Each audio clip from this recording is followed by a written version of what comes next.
What's up, everybody? Welcome to the Canes Insight Daily podcast powered by Anajar and Levine Accident Attorneys. It is a victory Sunday.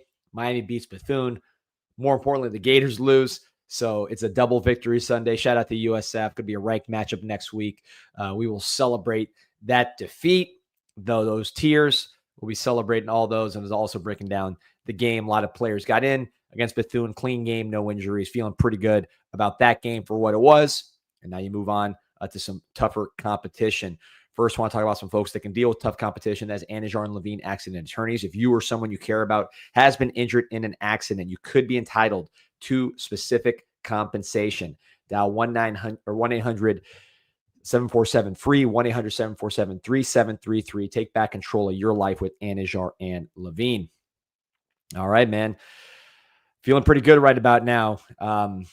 Like I said, no injury is kind of the big thing with this game. We'll talk about the UF defeat in a second and kind of relish that. Not a surprise for me or a lot of people in this chat who kind of knew that the hype on the Gators was foolish. We'll talk about that in a second. But you're going to the Bethune game. What jumps out to me, by the way, I appreciate everybody I saw at the Lickin'.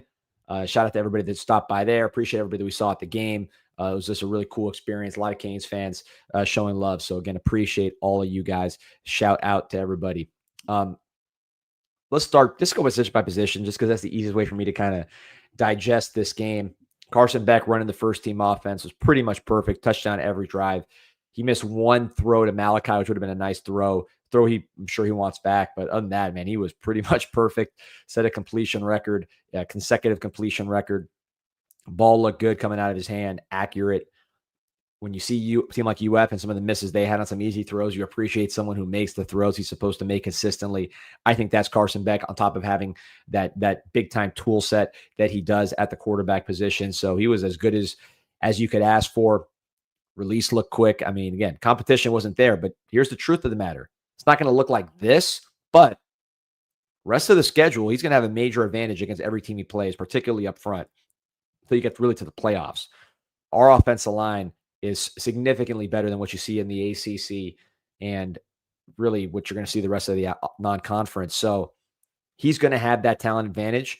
And you see when he does have a talent advantage, he's going to scan the field. He's going to read the defense. He's going to stand tall. He's going to make accurate, strong throws. So I think he's the kind of guy you do not want to give time because he is a veteran who also just as part of his skill set is very good at reading defenses. So combine those two things and the fact that he can make all the throws pretty easily with accuracy, that's a bad combo if you give him a lot of time. That's not the guy you want to leave upright. So we'll see how the rest of the season goes, but I think very encouraging signs from Carson Beck heading into the last two non-conference games, which we'll get to, and then ACC play. I think he's going to have a talent advantage in each one of those games, and I think with the talent advantage like he's going to have, which is more than what he had last year at Georgia, you're seeing Georgia's offense without him. I think that's a good thing. And let me just touch on that real quick. Go to the Georgia message boards right now and see what they're saying about their offense. 28-6 against Austin Peay. Austin Peay, this is not SEC competition, and they struggled offensively in that game. Only 28 points. Really what Miami mustered against Notre Dame. So I think 27 points, so same thing. Georgia has some issues that I think Carson Beck not only didn't cause, but he might have masked a little bit, particularly offensive line with Stacey Searles, continue to allow too many sacks, one of the worst offensive line coaches in the country. And then Gunnar Stockton's just not Carson Beck. So I don't want to talk too much about other teams. I mean, look, Georgia, good luck to them. We'll see them at the playoffs if they're there. But you're seeing that a lot of the problems that people put on Carson Beck last year really were not his fault. And when you put him behind that top of the line offensive line, you're seeing the results. Again, I'm not reading too much into the Bethune game, but you saw the best defense that he's going to play in game one. It's certainly the best secondary that he's going to play in game one. And really, he played the same way. It was much more effective, of course, against worse competition, but it's not like he was playing two different types of games. He's going to stand tall in the pocket. He's going to scan the field. He's going to make accurate, strong throws with a very quick release and move a little bit when he needs to. You saw some of that in this game. So, really impressed with Carson Beck. I think he has a chance to be the best quarterback in the country. And we'll see what it looks like when it's all said and done. But really impressed with Carson Beck. Emory Williams, we talked about this. You guys who listen to the show, by the way, let me know. You guys we have so many day one, everyday listeners. My guy Heel, he wants to talk Gator tears. We'll get there. I promise you. Hassan was saying, good morning, D. Give you credit. You said Fitzgerald's going to be a player. Kellen Wiley, shout out to you. Saw you at the Lick, and man, appreciate you and your family rolling through, and some nice plays by your son. We'll get to that in a second. But those of you who listen to the show all the time, and there's a lot of you in the comments, right? We've been saying a lot of the same stuff. Doesn't mean we're right on everything. We're definitely not, as people remind us all the time.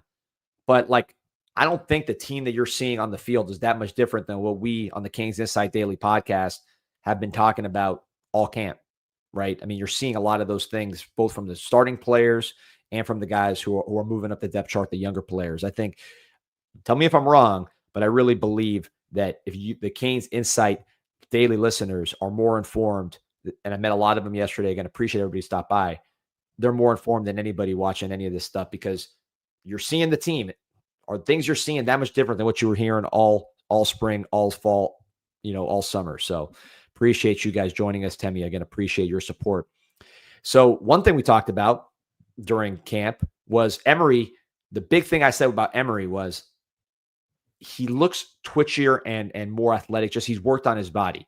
Now look, am I going to sit here and say he's the quarterback of the Miami Hurricanes in 2026? I'm not ready to say that. Do I think he's going to help this team in his current role this year? Yes.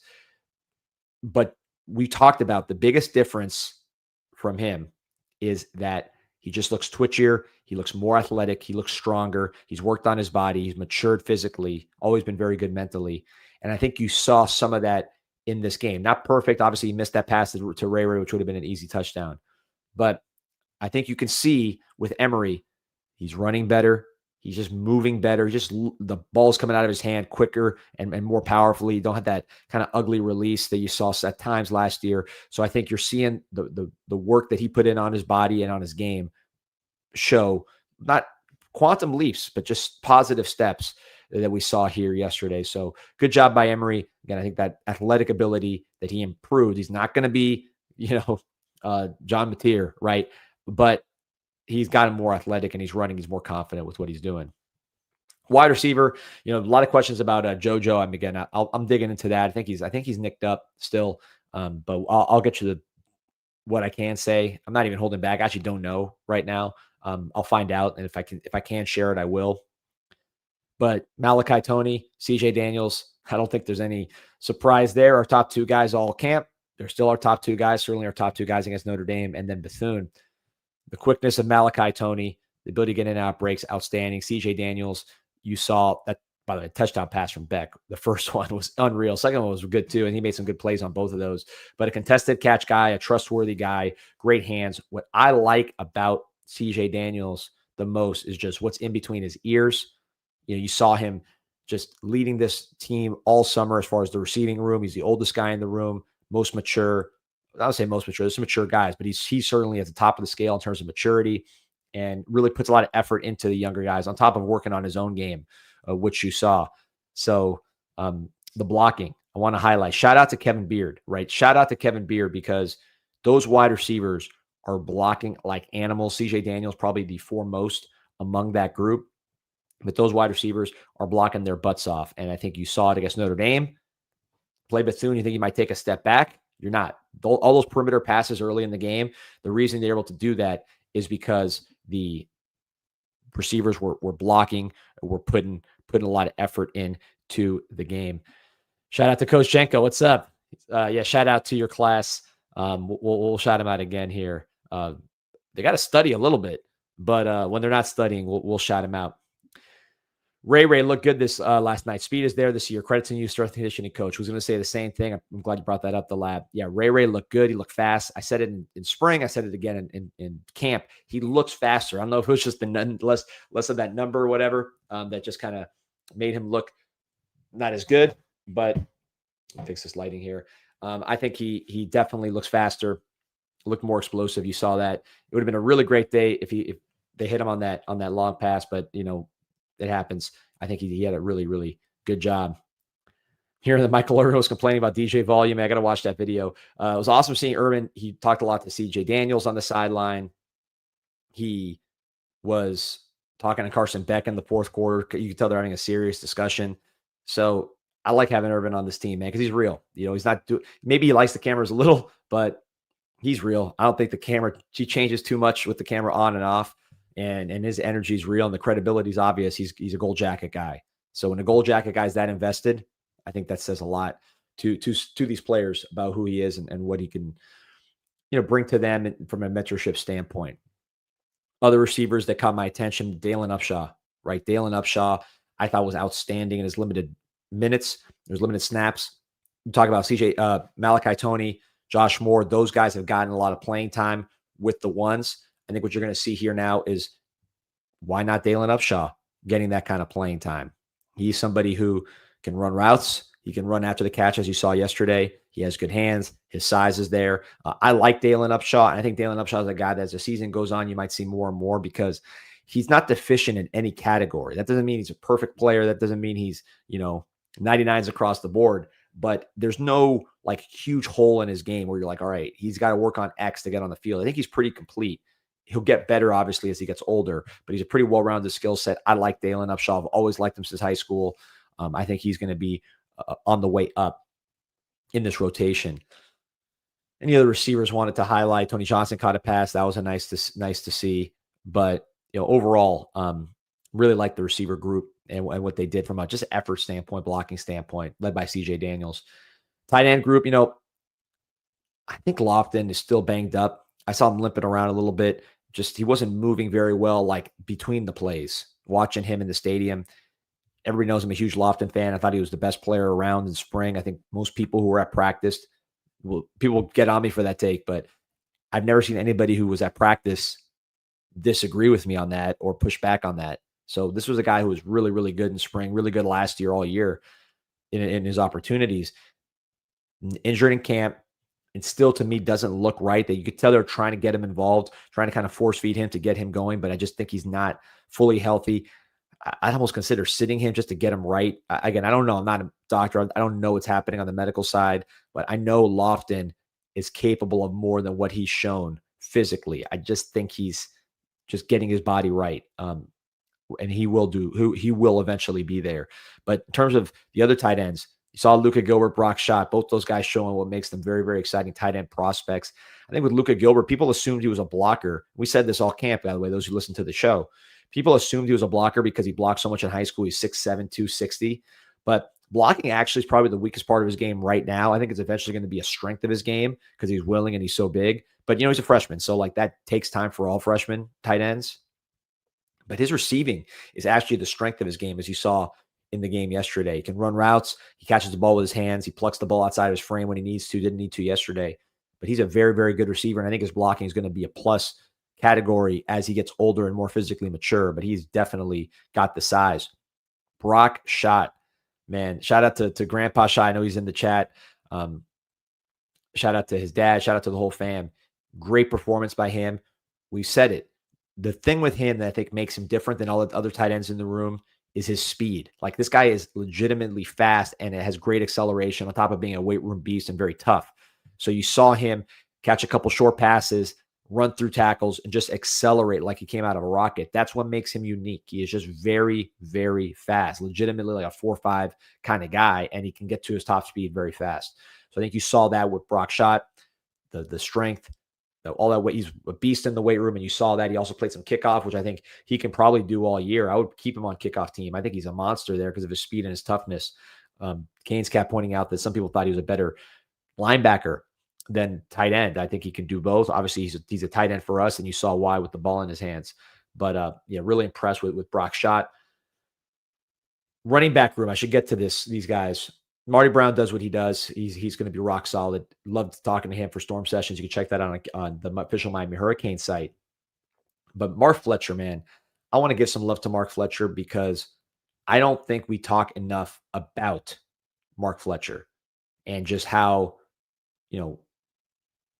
important he is to this offense, man. He is so big and he's so aggressive and he's so tough and he's so consistent running up and down the field that I use the phrase, he is a demoralizing player. And what I mean by that is for the other team, it is demoralizing to deal with this guy, particularly later in the game when you're tired or later in a drive, because he's going to run you over. He's going to drag you for multiple yards. He's going to take the whole team to tackle you, and he's going to come at you fast. So I love Mark Fletcher. I think people get on him because they're like, oh, he's not Edgar and James. He's not juking guys out. He's not the first pick of the draft. Fletcher is a championship player. He is a Miami Hurricane to the bone. And I compare it to like having a fight and your big brother shows up behind you. That's what it is when you run with Mark Fletcher. It's like having your big brother behind you in a fight. Notre Dame saw that. That was a toe-to-toe fight, an even fight. Then when you have Mark Fletcher, tilts the scale back to us a little bit. He was the best running back in that game statistically. And I think there's an intangible quality to having that kind of player on your side. Alabama had players like that on their side for many years. Georgia had players like that for many years on their side. So, shout out to Mark Fletcher. Backing up. He's still on the same thing. This O doesn't scare anyone. Running backs get to the second level, get tackle, get to the third level, get the yards that are blocked. Teams are scared of power running. That's what teams are scared of. Teams are scared of this Big 12 nonsense. Teams are scared of power running. Go look at the championships the last 20 years. I love you backing up, but we're always going to have this fight. Go look at the last 20 championships and tell me how they get down. We are going to be more explosive. You saw that with Pringle, what he brings. I think he's going to get more playing time. We're going to get to him in a second. And Beck can throw down the field as well. We had the best offense in the country last year without any 4-4 wide receivers or 4-4 running backs. Number one offense in the country by far. The difference maker in college is the ability to run when someone doesn't want you to run. That is the difference maker. The difference maker is not, hey, I can bust a long touchdown. We had that in the past. When we had Dorsett and Duke, we were as explosive as anybody. I think we had more 50-yard plays than anybody in the country one of those years. The difference maker in college is when they don't want you to run, you can just run right over them. That's what the elite teams bring. That's what the championship teams bring. That's what Mark Fletcher does to you. If you're the other team, he just runs you over and demoralizes you. So shout out to Mark Fletcher as a championship player, and any championship contending team would love to have a player like that on their team. I also want to give some love to the freshman running backs. You saw Wheatley Humphrey do some nice things, and then Pringle, man, shot out of a cannon on that touchdown run. Also had a couple other runs where he ran hard, run people over. He's a straight line back. He has quickness, but he's not going to be juking too much, man. He's going to be going north and south. If he has to jump cut, he will. But he's a north-south back that just happens to have elite speed. And I think over the course of the season, especially with our offensive line, when you get the first 5 yards taken care of a lot of times with great blocking, a guy like that who can take it to the house does give you that big play element to complement a Mark Fletcher, to complement Marty Brown. Jordan Lyle, he's going to be fine. He's just a little nicked up. He could have played probably, but you'll see him next week against a team that he tore up last year with USF. So I think our running back room is really looking nice top to bottom with size and then the speed. There's going to be injuries. You hate to see it. I mean, we didn't have Lyle the last 2 games really, and it didn't even matter. So yeah, shout out to that running back room, man. I think it's a great group. About to get into the offensive line here. Before we do that, talk about the offensive line taking care of Carson Beck. Let's talk about someone who's going to take care of your landscaping needs, and that is Orchid Man, Landscape Artisans, one of the biggest Canes fans on the planet. We had him on, major supporter of the program. He told me he already had like 4 calls from people that are Canes Insight listeners. So shout out to all you guys. I know you guys are going to be happy customers. Shout out to the Orchid Man. South Florida's Landscape Artisans. That's orchidmanflorida.com. You see the number 786-271-0332. This guy's passionate about landscaping. You heard him when he talked about it on the show. This guy was in finance and this was his dream job. He did it and he's killing it. You see those OM trucks everywhere. It's not just selling orchids, man. This is a total landscaping operation. Make it easy for your home, for your business. Sprinkler repair, irrigation, rain gutters, hurricane prep, landscape lighting, manicured maintenance, tree trimming, tree removal, relocation, tree stump grinding, fertilizing. If it involves landscaping, these are the guys that are going to take care of you. Call them up. They're a one-stop shop, and they do some of the biggest projects in the region, residential and business, some of the biggest companies. And as Canes Cat says, he's baseball's biggest supporter. He saw him last night. He's always there, man. The guy is a complete pro. So shout out to Orchid Man, the best in the business, orchidmanflorida.com. Morning Rock Style. Hey, hit that like button and subscribe as we're here on the morning. Hassan saying the offensive line looks huge. It looks like they're having Islas. I was going to do that spot already, but you threw me that alley-oop. I had to do it. Islas Canarias Express, the #1 Cuban restaurant on the planet. I'm probably going to have some right now. I got to go south and head to the Dayland Mall Dining Pavilion, centrally located, right next to everything, right off the metro. If you haven't been to Dayland Mall, I did a little bit on the Mike Ryan show on Wednesday where I was saying it was the best mall in the country. I believe it. Dayland Mall is awesome right now. They've done a lot of renovations. The whole area has been overhauled. They got a whole community there with apartments, and then right there in the middle in the dining pavilion, the best restaurant, Cuban restaurant on the planet, Islas Canarias, Cuban sandwiches, croquetas, tostones, loaded fries, grab and go cubaritos, which is what I do when I'm on the run. They got the full bakery they even got tequeños, which is a Venezuela treat, but it's so good they give it to you anyways. Pastelitos, empanadas, you name it, they have it. The bowls. You want to be healthy, you want to avoid meat, you want to stack on meat with pork, chicken, meat. They got everything thing in the world at Islas Canarias, on top of having some of the best Cuban coffee around if you're trying to get your wake-up call. So shout out to Islas Canarias, John Andrade, the whole team out there, best in the business when it comes to Cuban food. Alicone, any updates on this possible new stadium? Haven't heard anything in a while. No new stadium coming, man. We're at the Rock, and I think we have the best stadium around. Quite frankly, when it's full, there's nothing better. I mean, they have Super Bowls there. They serve liquor in the cheap seats, like I said in the pipe pod. That's true, right? I mean, I made a joke on the pipe. I made a joke on the Hype podcast. I'm like, our stadium's a little different. We have Instagram models in the cheap seats. I mean, we had a Bella Danger at the game yesterday for Bethune Cookman. So it's just a little different. Like Pete says, it's a wee bit different at the Hard Rock Stadium, just a whole different vibe. And shout out to everybody who was out there yesterday. It was it could have been a better crowd, quite frankly, but it was fine. The people there were loud. Shout out to everybody that rolled through. But yeah, that stadium when it's full, which I hopefully will be full next week for USF. It's going to be a ranked matchup. We'll talk about that in a second. I think gives you everything you need. What we need is people in those seats. We don't need a better seat. All right. Some love for Hard Rock here. We're going to get to the USF game in a second. But offensive line, want to get to those guys. The starters were great. No questions there. One thing that I thought was interesting. So left guard's been a rotating spot, not because of bad play, but because you're trying to find out kind of who's the best, right? So you have Matt McCoy, Samson Okunlola kind of going back and forth. Interesting to me. I saw Matt McCoy playing right guard. I saw him playing left guard. I also saw him playing left tackle, not with the starters, but later on in the game. Samson, you also saw left tackle, left guard. So I think you're seeing some movement as far as trying to find out where those guys fit. Clearly, Miami loves both of those guys as starter caliber guys, trying to get both of them on the field. But first team offensive line, I mean, pretty much perfect. I think McCoy missed one block. Samson maybe missed one block. But other than that, the whole offensive line was pretty much perfect. Markel Bell, I thought particular, was pretty dominant against a much smaller opponent. Beck had all day to throw. Second team offensive line, which I was watching very closely. I think someone asked earlier what I thought about the second team offensive line. I rewatched the game when I got home. Kinsler had some moments. He missed a block, had some good blocks in space. I still think maybe guard long-term for him and starting caliber guard. Ryan Rodriguez was playing backup center, which he is the backup center. So it makes sense you're playing him more at center just in case something happens with Brockermeyer. But I think S.J. Alafatuli was playing a guard. He, to me, is more of a center long-term just because of his size. He had a really nice block on the Pringle touchdown run. Had some blocks he probably wants to have back, but I think he'll be ultimately a center. Right now playing on a position at guard. So Max Buchanan do some nice things. Again, McCoy playing left tackle was interesting. Samson you also saw playing left tackle. So, those are the guys. You didn't see Minaya on the field. Yeah, he's someone that has gotten playing time in the past, so that was kind of notable that the guards you went with were S.J. Alafatuli and Max Buchanan. Those were the two guys from the true freshmen that got on the field. And really the backups that I saw were Kinsler, Samson, if you want to call him a backup, Ryan Rodriguez, who of course is a key guy on this offensive line, SJ and Max Buchanan. So from a rotation standpoint, that was interesting. Raul Garcia saying Ryan Rodriguez had a nice drive. Oh yeah, Ryan Rodriguez really is a starting caliber player, in my opinion.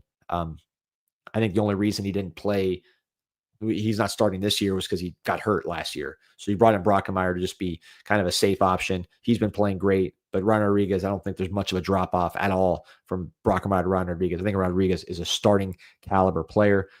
Fireside asked for Jordan Lyle update. He's fine. He could have played this game. I think you'll see him next week against USF. Anything else on the offensive line of note? I don't think so. I think the offensive line is outstanding. and is going to be the best offensive line in the country. And look, when I watch other teams, and let me use this as an opportunity to bash the Gators. So I'm going to bash the Gators real quick. And actually, let me this segment bashing the Florida Gators is brought to you by Cash Kick, which is KASHKICK. So Cash Kick with a K. This is one of the fastest growing companies on the planet. Number 4 on the App Store in the lifestyle department, ahead of Pinterest. This will give you an idea how big this app is. Over 1.5 million downloads, 4.5 plus ratings. So people are very satisfied with this app. And I know we have gamers on this chat. We have people that just play games while they're waiting in the dentist's office. Maybe they're trying to avoid work in their office, or they're just kind of hanging around and they play games on their phone. This app, what it does, 2 things.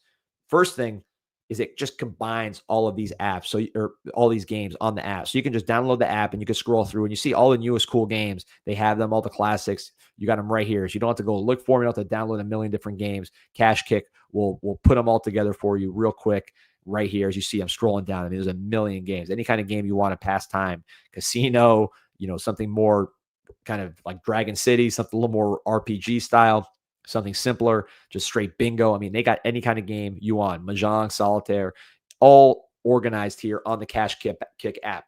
On top of that, you can earn some extra money on the side while you play. That's the cool thing. This is, again, totally legit. You look at number 4 app in the country, in the world on that lifestyle department, 1.5 million downloads. This is not some kind of scheme, but you can make extra money. It's not going to be your income. You can make extra money on the side playing games that you want to play anyways. So Cash Kick is just a natural for those who like to play games and like to earn extra money on the side and just like things easy and organized. KASHKICK.com. That is cashkick.com. All right. So let's talk about the Gators, right? As everybody knows, I think the Gators stink.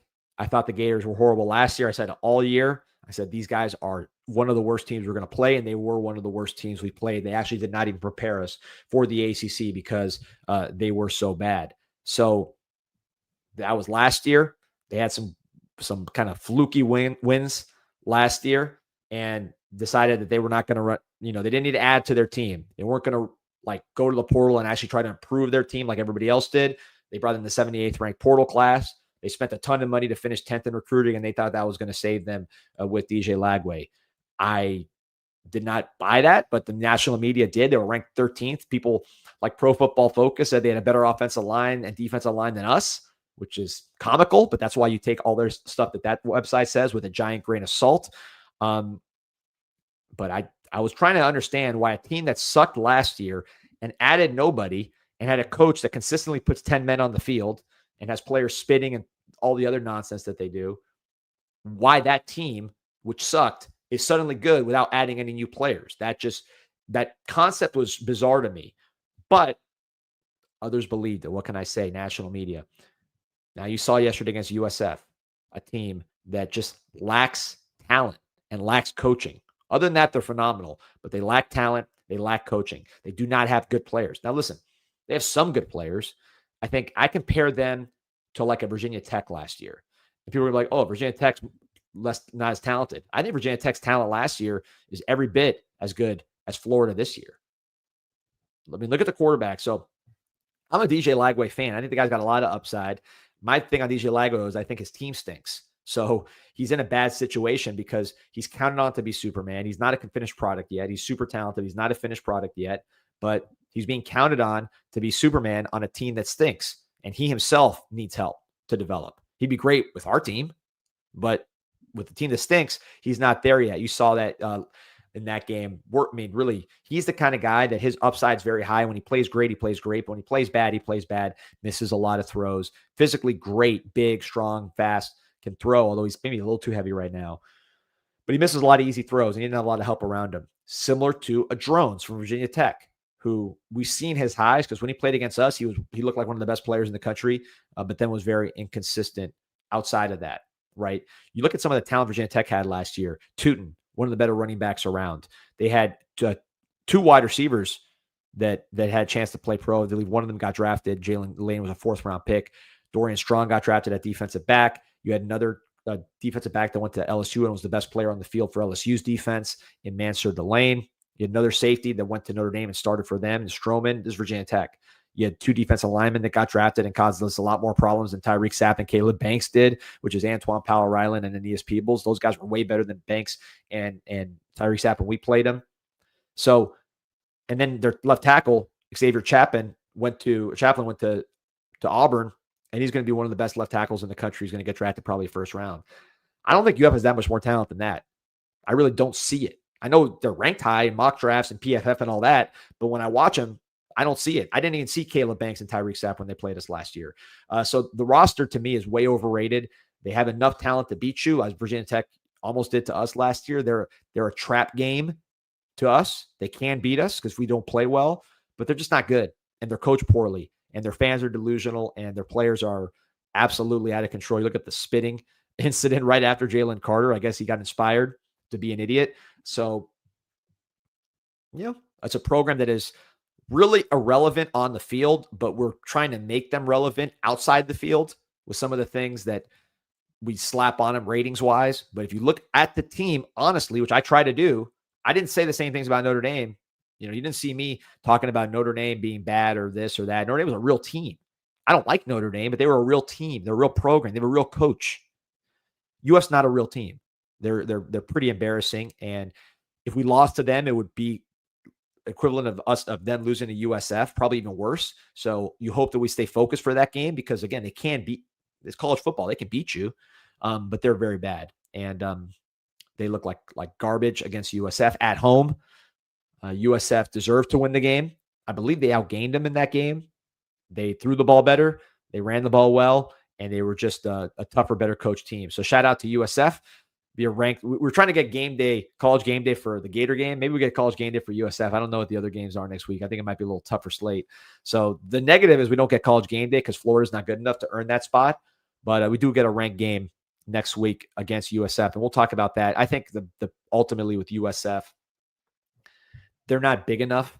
They don't match up well in that way. And you think about UF actually ran on USF. Let me pull up the box score here of the USF-UF game. But USF actually struggled against the Gator running game with Jaden Baugh and all these other guys. But Billy Napier, not being the greatest play caller in the world, just didn't run the ball enough. I don't understand. If I was the Gators in that game, I would have been running the ball, especially with an offense in USF that's just trying to pick up the pace. I mean, you want to take the air out of their sails and control the clock a little bit. But they did not run the ball. They were throwing it like crazy. And as a result, they lost. So just pulling up the team stats here. So the running stats are pretty similar. Again, the Gators' run defense is abysmal. Caleb Banks, extremely overrated. Their whole team is. So 7.3. So rushing yards per rush were identical. 4.4 for USF, 4.3 for UF. So pretty much the same. USF rushed for 128. Gators rushed for 133. So pretty similar there. But I mean, they were running the ball.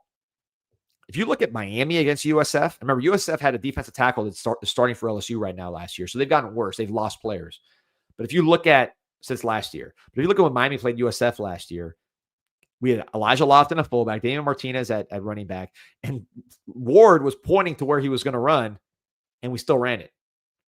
And that's the difference between Miami and our trenches and our tough and physical team against UF. It's just different mentality, different talent level. We were pointing where we were going to run and still ran it, put at 50 points on the road. I think the spread early is like 17, 16, 18. I've seen it all over the place, but I think that's fair just because it's going to be a tough game. I think the fact that they beat UF, we should be ready to rock and roll. It shouldn't be a trap game. I think that's good for us for next week. Certainly from a ranking standpoint, it's good for us. But I think just style-wise, they don't have the physicality to match up with Miami if we play it right. And then you look at some of the throws that Lagway left on the field, just missing inaccurate throws. He can make spectacular throws. He's a great arm, but he missed some easy throws. Carson Beck will make easy throws. You saw that, especially when he's not getting rushed, which I don't think USF is going to be able to rush us too consistently. So Beck is a bad matchup for them because Beck's going to sit there untouched and deliver accurate balls, which they were not able to. Nick and Nick say Florida and Alabama the best marketing ever before the season. Well, Florida to me especially because Florida stinks. Alabama at least you had a track record. Kalen DeBoer has been a winner in his career. Alabama has won obviously for the last 25 years. So I think Alabama had a much more credible story than Florida. But look at Alabama. You ask, why, Danny, why do you always talk about tough running, power running? Look what happened to Alabama when they stopped being able to be physical up front. When the physicality left and they became more of a West Coast Kalen DeBoer type team, what happened? They fell off. You need to be able to run the ball when the other team expects you to run, and you need to be able to stop the run when you want to and need to. That is college football 101. In the pros, it's true, but to a lesser degree because the quarterback's so important with some of the rule changes and the fact that there's physical parity amongst offensive lines and defensive lines. In college, you have to run with power and stop the run, period. Alabama can't do that anymore. That's why they're not Alabama. That's why we're Alabama now. Florida, soft team, soft coaching staff, and they stink. And that's basically the story here. Josh Sarno saying, Gators' biggest problem is offensive system. Brown is a stud. He's going to be a feature player all year. That loss was unacceptable. As you guys know, I like Renell Brown a lot. That's my guy, right? I was talking about him basically all summer that, Dallas Wilson was getting the hype. I know he's injured, so we'll see what happens there. But the Vernell Brown's actually was the right receiver. He's like Malachi Toney in terms of the quickness and everything else. Maybe we'll get him in the portal. I don't know if there's room for him. So let's see what's going on here. Yeah, Nick and Nick saying Florida's defense not physical. A great point. And I want to just say there's no violence on Florida. Like, you watch their defense, the pads don't pop. There's just no, like, they've had bad teams before. I would compare it to the Muschamp teams, right? So if you look at the Muschamp teams, they were not good, but their defense was physical. You heard the Pats pop, Keanu Neal, some of those guys, Matt Elam. The Pats popped with that defense. Pats don't pop with this Gator defense. They're just soft. I don't know why Tyreek Sapp and Caleb Banks get so much attention. I don't think they're going to do anything this year.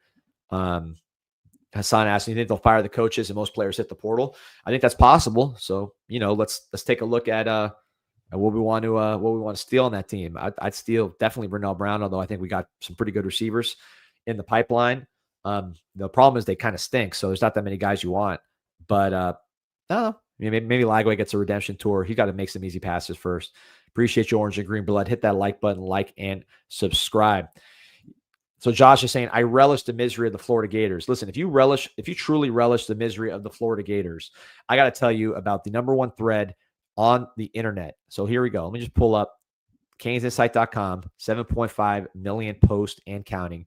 This is the Gator Tiers thread, 4,268 pages. That's not a misprint. 4,268 pages, 85,000 replies, 10 million views. It goes back to 2017, so a lot of tears on the way. But obviously, with a loss like this, the tears are flowing. And basically, what you have is posters just finding all of the Gators complaining about their players, about their coaches, all the Gator fans' tears, right? And then you just compile them in one easy-to-read thread and scroll through and laugh at their pain. So there you go. The biggest thread on the internet, 10 million views for the Gator Tiers thread. Be one of them. Show up here on the Gator Tiers thread. CanesInsight.com, all free, 7.5 million views and counting. Chip Taylor saying, DF, so rewatching Notre Dame, not sure we have a war daddy on the interior. Good, yes. Dominant, not sure. I mean, look, if you're talking about like a Jalen Carter, that's a tricky one. There's not that many of those guys. I don't think we have a Jalen Carter, but I mean, look, I think our defensive tackles are pretty good when you see other ones, right? When we talk about David Blay, Justin Scott is a 5-star player. Ahmad Mo's having a really good year, disruptive. I think we have good defensive tackles. Do we have, Cortez Kennedy, Jerome Brown, like Warren Sapp? I don't think we have that, but I think we're pretty good there. And I feel better about that position after obviously seeing against Notre Dame, who's got really good guards and a really good center, and then seeing other teams. It's not like Jalen Carter's walking around anywhere aside from, getting kicked out of that game there in Brazil. There aren't that many of those guys. What Georgia had when they had like 3 first-round defensive tackles in a row, I mean, they don't have that now at Georgia, right? Just Alabama doesn't have that. It's just not something you see. My guy, Josh Edwards, got to apologize. I thought D-Money was being a homer last week, but I don't know who can beat us. LSU, Clemson, UL struggled. I am a homer. I want to apologize, and let me just clarify. I think a lot of teams can beat us. It's college football. I mean, we almost lost in 2001 with the best team ever. So a lot of teams can beat us. I'm not saying we're going to go undefeated, but what I'm saying is I don't see a team that I'm like, man, if that team plays their absolute best, we're going to have we can't beat it. We cannot beat them at our absolute best. I think our absolute best can play with anybody's absolute best. LSU struggled this week. I think they're one of the more complete teams. We'll see them next week against UF, but I think they're probably similar to us in terms of veteran quarterback, good weapons, good defensive line. They have talent. Their defense has gotten a lot better with portal and coordinator, just like ours has. But I mean, I don't think LSU has any player as good as Ruben Bain on defense. I think Carson Beck and Nussmeier are very close. I preferred Beck, quite frankly, and I like Nussmeier. I always liked him. I think our power running game is better than LSU. Their receivers are probably a little bit better, but ours are getting better every game with Daniels and Tony.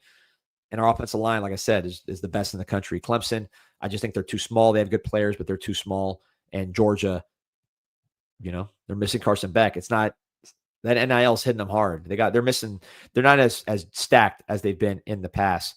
A ton of comments here. Apologize if I'm missing some. It's hard to get to all of them without Pete here to back me up. He's on the pitch right now. Had a great immediate reaction last night. If you haven't seen that, go check Pete out.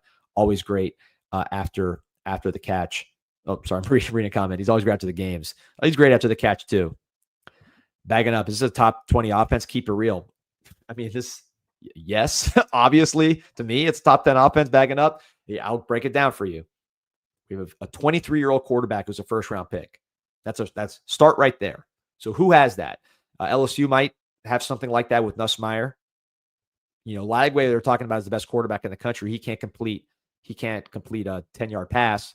So, I mean, I feel pretty confident after seeing Klubnik, after seeing all these guys, even Lenore Sellers, who I love, he struggled last game too.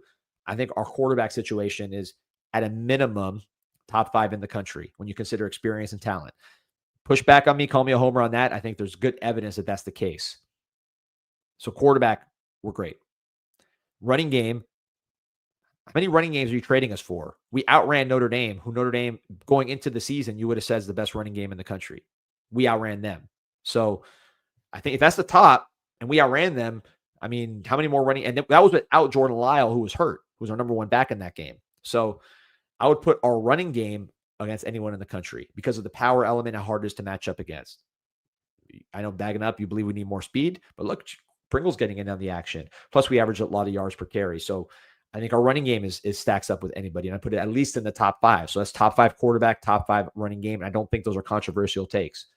Wide receiver is going to be the weakness, but now you see Malachi Toney as a potential young superstar. CJ Daniels giving you exactly what you need. Keelan Marion having his moments. You got to keep developing there. I wouldn't put that as a top 10 position group, but I think you're competent. And the proof of that is that you were able to throw the ball against Notre Dame, which is the best secondary in the country.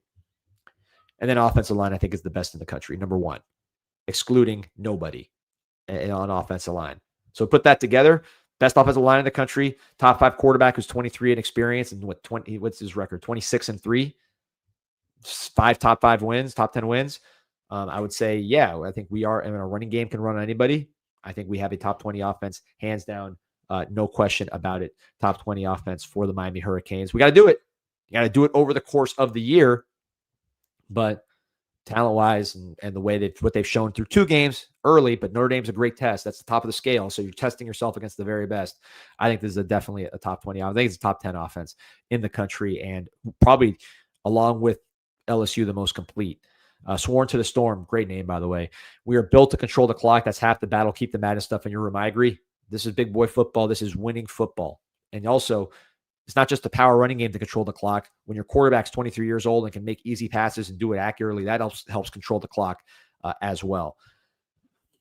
Switching gears to the defensive side of the ball, I'll start with this question from Zito's asking, where's Hayden Lowe? He's banged up. I don't know the exact nature of the injury. I don't think it's like a super serious injury, but he's banged up. I would like to see him in this game. I think you'll see him over the course of the year. By the way, over 1,000 on. Like and subscribe to the channel.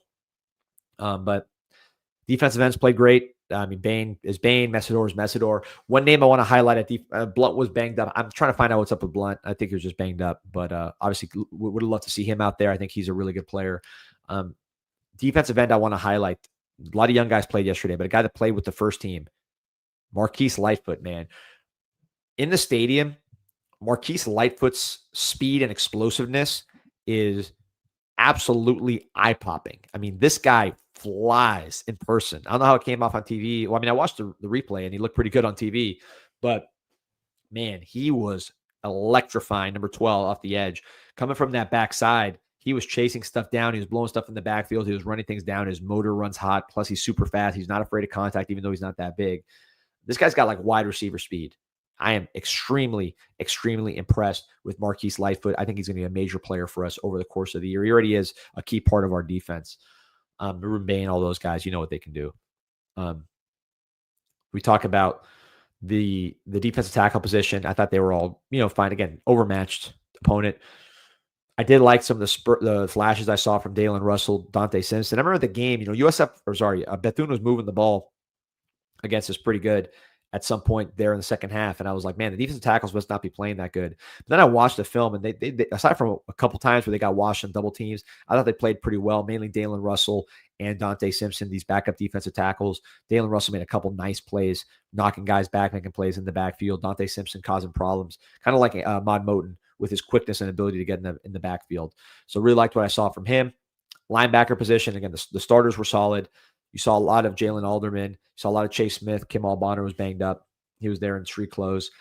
Kellen Wiley, my guy Kellen Wiley Sr. in the chat, saw him at the Lickin', which is an awesome event, guys. Definitely game day. The Lickin's a no-brainer to eat, to park, to watch other games, and have an easy way to get to the stadium in 5 minutes. The Lickin', beat the traffic, no-brainer on game day and other days as well.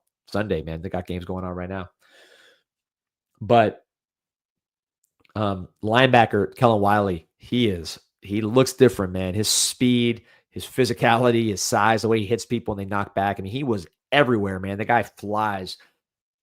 Needs to learn. Game's going to slow down. Part of the process. I think he's not a finished product right now, like no freshman is. He's 18, 17 years old. But the way he can run and the way he can hit and his size is pretty unique. It pops. It's hard to miss number 30. He almost took the handoff on one play. So he is really, really talented. Really impressed with Kellen Wiley, the talent level and the ability, how hard he plays. Going to be a process for him, but that experience will help him. Yeah, good point there too. As far as Chase Smith made a lot of plays as well, and good to see him get some action. He always in the rotation. He's a real player on this team. Safety position. I love Jacoby Thomas blitzing. I thought that was pretty cool look. He just looks big out there, physical. Poyser made a couple tackles. Again, the first team they were overmatched, right?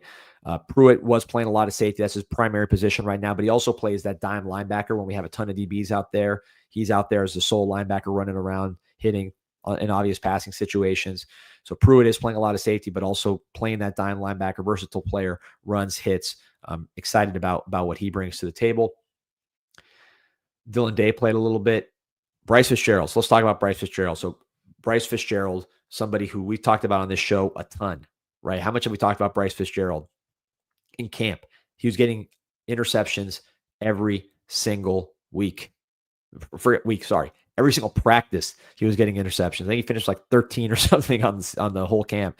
Something absurd. And then you see first of all, he's not a starter per se, but he is a first-team player on passing downs. So if you look at the Notre Dame game, every time it was like 3rd and 7, I don't know the exact number of like what the cutoff is, but basically when it was 3rd and long, obvious passing situations, you saw Bryce Fitzgerald come in at safety, right? Because he is so fast. He covers so much ground. His range is crazy. He's an incredible athlete, very smooth mover, great footwork. He really could be a corner. He's that athletic from a run around standpoint. So he's extremely fast and athletic. And then his ball skills, I call him elite. And maybe I do overuse that word. In this case, I'm not overusing that word. Bryce Fitzgerald is elite when it comes to ball skills. Every bit as good as Cam Kitchens, if not more. And Cam Kitchens is, you see, I'm on the IPF. Cam Kitchens' jersey's up there as an All-America, plus he's a starter in the NFL for the Los Angeles Rams. Great ball skills since high school. Bryce Fitzgerald's every bit as good when it comes to ball skills, if not better, and he has elite athleticism. So, yeah, Bryce Fitzgerald is very, very talented. Daniel Rose mentioning he missed a tackle in the open field against the quarterback. He did. He got juked, but he has to get better there. He knows it. Cristobal talked about it afterwards, though, that he's going to play a ton. He's going to keep playing more and more. He's got great size. He's shown more willingness as a tackler since he's been here than he did in high school, which is good. and then difference maker in the passing game. That pick he had, I mean, he teleported to get that one. Then he dove, and he doesn't miss him. When he gets his hands on the ball, it's basically intercepted every single time. That's what he did consistently in practice. Those of you who are at practice, you know that's what he does every single practice, and he's doing it here in the game. So shout out to Bryce Fitzgerald. If he can continue to tackle, he's big. Like, he's not that small, man. He's like 6 foot, like 200 almost. Cristobal mentioned that in the post game.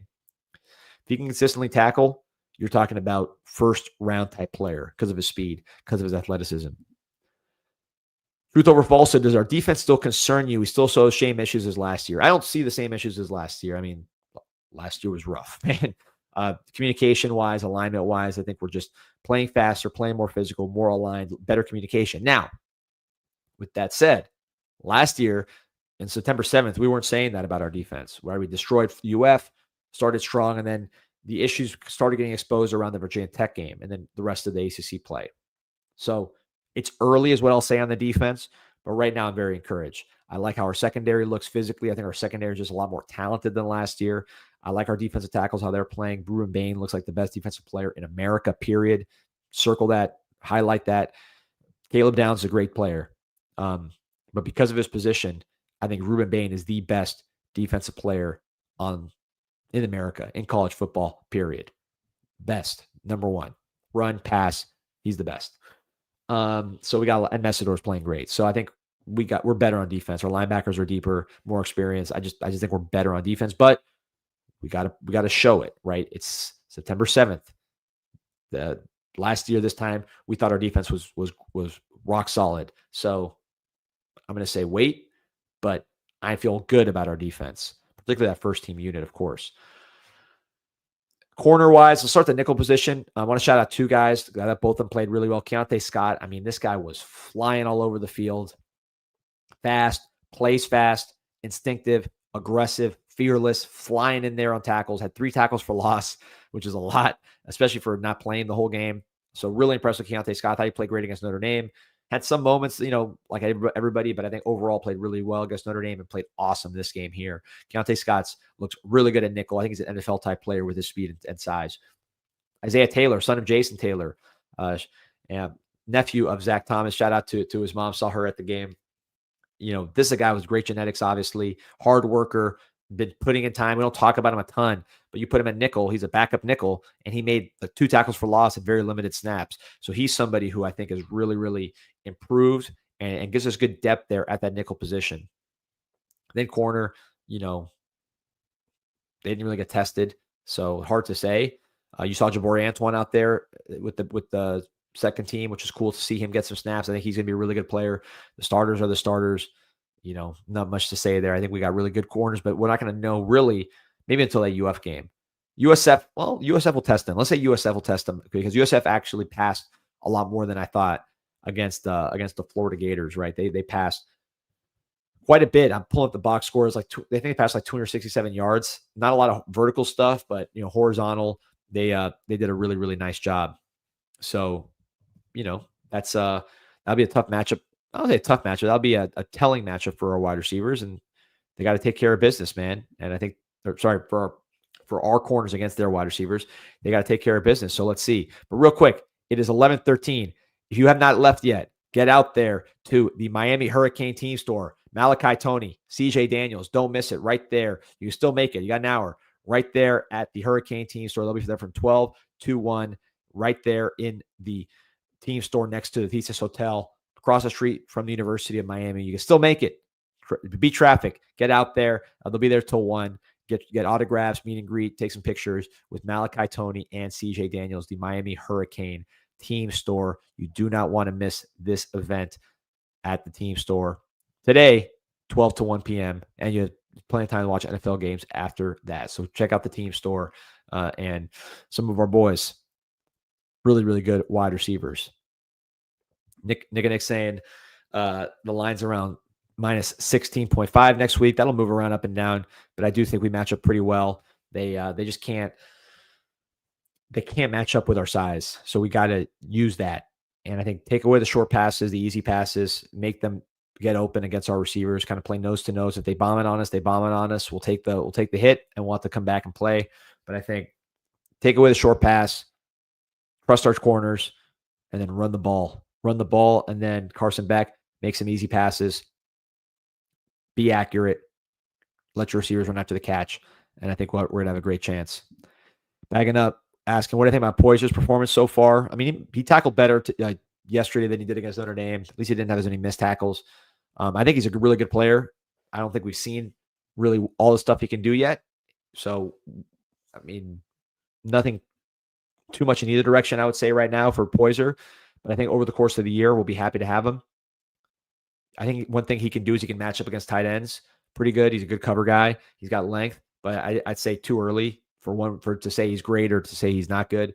I think he is good, having watched him in spring and camp and watched him at Jacksonville State where he was freshman All-America. But, we'll see. Josh Grove saying we can't take them lightly. At USF, they got good momentum right now, one game at a time. Daryl Cannon, no, 100%. Look, first of all, I'm not playing. We're not playing. So I hope the team is locked in. I'm just saying I think we match up pretty well in that game. I was worried more about that game kind of before the season than I am now, even though they won, because the fact that they've won is going to lock us in a little more. And I just think we have a lot of size, man. It's hard to match up against. Again, I point to the USF game last year, two plays from USF last year. Cam Ward pointing to the exact gap we were running, and then we ran for a touchdown. Elijah Lofton lead blocking for Martinez. Then also the Jordan Lyle touchdown run, the longest run in Miami history, towards the end of that game. They were just gassed. They ran a lot of plays. That's their style of offense. They run a lot of plays. I think it's tough against a team like Miami that's got size and it can really wear you down and has depth as well. So I think their style, think about like Rhett Lashley, not exactly the same offense that you see here, but similar kind of fast-paced offense. When we played really good teams with Rhett Lashley, it was hard because we would just get overwhelmed. And we'd run a lot of plays, a lot of 3-and-outs, and then they're running it down our throats. So that made it very tough. Like last year, we scored 50 points on them. And I think we scored 14 in the first half. Or we were kind of stuck in the mud a little bit early. And then because we kept getting possessions and we had Cam Ward, we just kept getting possessions to the best offense in the country. Eventually we scored 50 points. So I don't think you want to play a team like Miami with a lot of possessions because we're too good on offense. The problem with UF is UF had bad coaching, bad play calling, and they missed a lot of easy throws. So, they only scored, what did UF score? 16, 17 points in that game. So I think we're going to score a lot more. I think it's going to be hard to keep up with, but we got to play, right? If we don't play, USF can beat us. They're a ranked team. They just beat UF on the road. They beat Boise State, which is a playoff team. They could definitely beat us. Any team could beat us. I mean, aside from like the Bethunes, this is college football. I do think the margin for error has shrunk quite a bit because teams that can run the ball with such dominance and power and that have, pass rush and size up front and corners that can play man coverage, it's like Alabama. They can lose, but their margin of error is a lot wider. They can have bad games and still win. Because at the end of the day, hey, Mark Fletcher, get us 7 yards. You know what I mean? It's just a little Carson Beck. They play off, throw it to a wide open guy who then gets a first down. It's just a little harder with our margin of error in our offensive line and what we can do. Agree with you, Sworn to the Storm. The Florida didn't run enough. I promise you, if Jaden Ball was on Miami, first of all, I know he'd probably be like a third stringer. He's a good player, though. But I think we'd be running the ball a lot more. My guy Drex saying, all the lies are getting exposed. How about that elite Gators offensive line? Best in the nation, and they lied.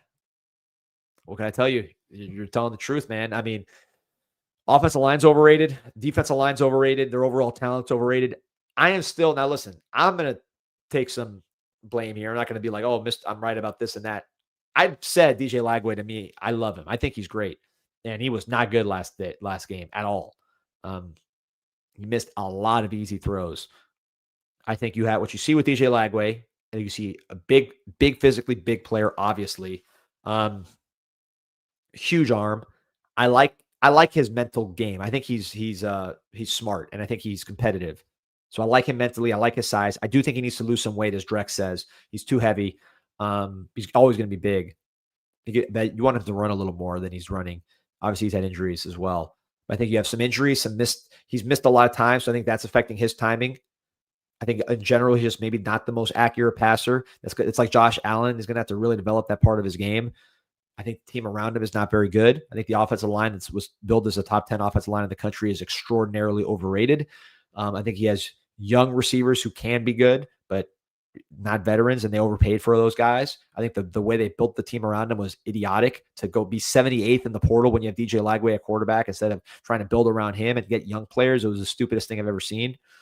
So I think really DJ Lagway, I've hyped him because I think he can take over a game. Like I can see DJ Lagway doing what Kyron Drones did to us, where he's just hot that day and his size and his talent is hard to deal with.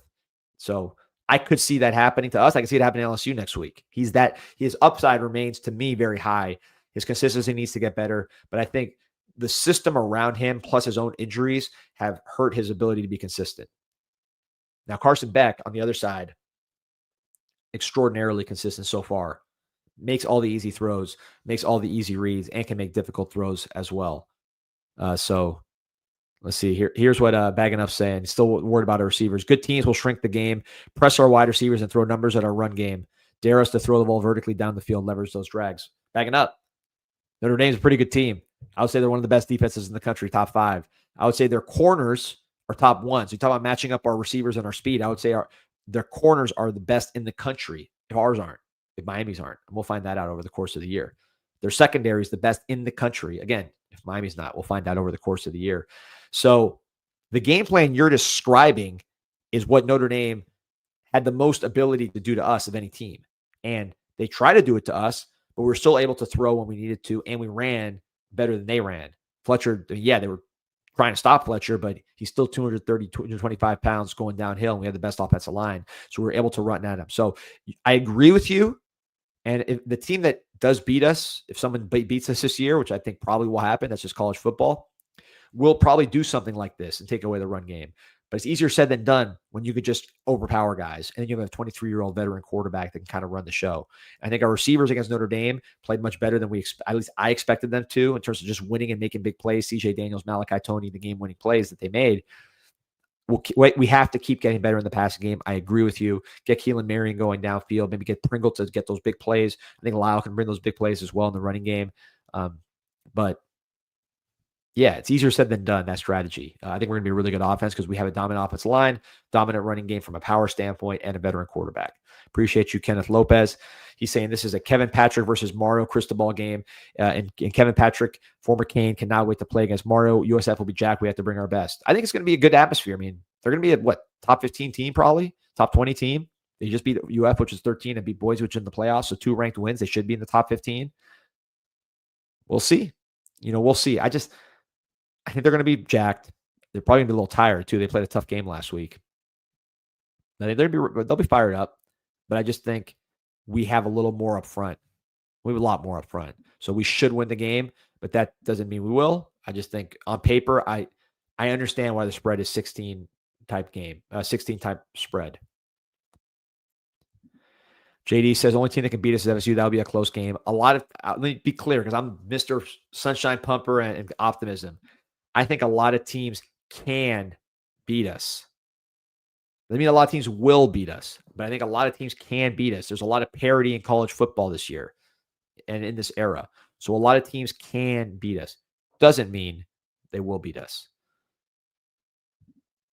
Kenneth Lopez talking about USF. We'll talk about this all week. A lot to talk about. We have to stop the quarterback run and place those plays to the outside receivers are like running plays. Have to come up and play physical and be prepared for the over-the-top play. I agree. That's their offense. So I think you obviously take away the quarterback run. He's got to tackle. He's a very, very good runner in terms of his physicality, breaking tackles. You got to tackle first and foremost. And you got to tackle in space on those quick passes to the wide receivers. I would play tight.